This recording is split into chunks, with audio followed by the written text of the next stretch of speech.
I've wanted to design and build my own car for my whole life, and we thought building it out of a material like wood would present an interesting challenge.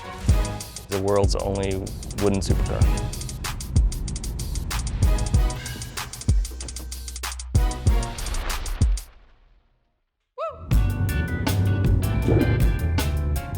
It's just a ton of work. A lot of blood, sweat, and tears went into it.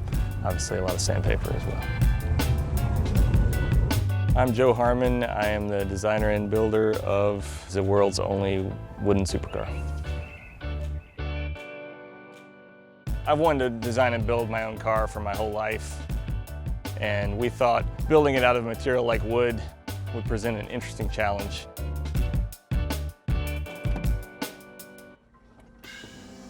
Wood is our only naturally renewable, totally biodegradable building material. It has a better strength to weight ratio than steel and aluminum. And it's just a beautiful material. It's a lot of fun to work with. I think there are roughly 20 different species of wood in the car. We try to stick to North American hardwoods. From an engineering standpoint, we all consider to be interchangeable based on their density and strength.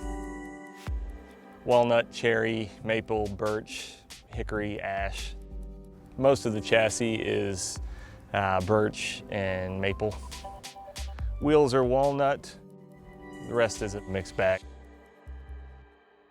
So interior-wise, all wood steering wheel. There's no metal in that steering wheel anywhere whatsoever. It's nothing but wood and glue. A shaft that you see coming through the middle is the gear shift. The transmission's behind the engine in this car, and the shift linkage goes over the top of the engine. Wheels were a ton of work. They're the most complicated part. Wood's very strong, but it's also soft, so when you come to these hard points of metal, you need to be able to spread that load out over a larger area.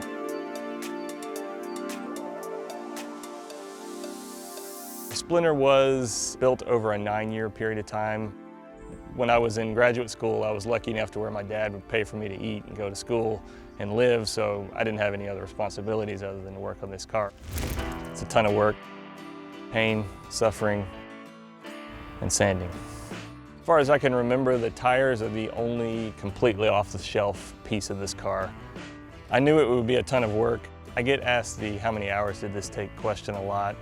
I tell people 20,000 hours. It was very slow, very time-intensive process. Thinking how to get myself into all this. It ends up pulling everybody that's close to you into a project like this. I lived through the 10 years of building it. That was quite an experience. It's still completely relevant today and looks totally different from anything else I've ever seen. It was a lot of blood, sweat, and tears, for sure. Mostly tears on my part.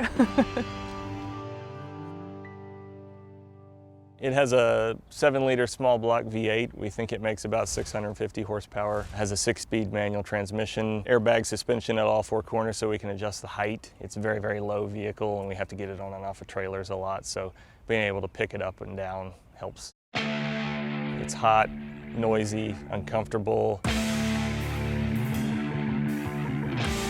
You can't see out of the back of it. You can barely see out of the front of it. You're in a really, really low driving position. That's kind of part of what makes it raw and makes it exciting.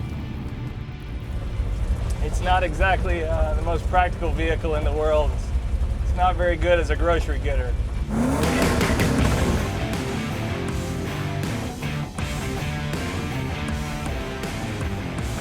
Fastest I've been in the vehicle is probably 30 miles an hour. I'm sure it has a top speed. I have no idea what it is. With the weight and the aerodynamics and the power that it makes, you know, maybe the engine could push this thing to 200 miles an hour. I don't know. I feel fairly certain that it will never happen, but it's probably theoretically possible. The car was really built as a building and engineering exercise to show people that you could do it. Heat is a concern. What will happen is if this car gets too hot, it'll start letting go and the panels will get droopy and they'll fall apart. Every vehicle can catch on fire fairly easily. Just so happens with this one, there will be less left over at the end if it does catch on fire.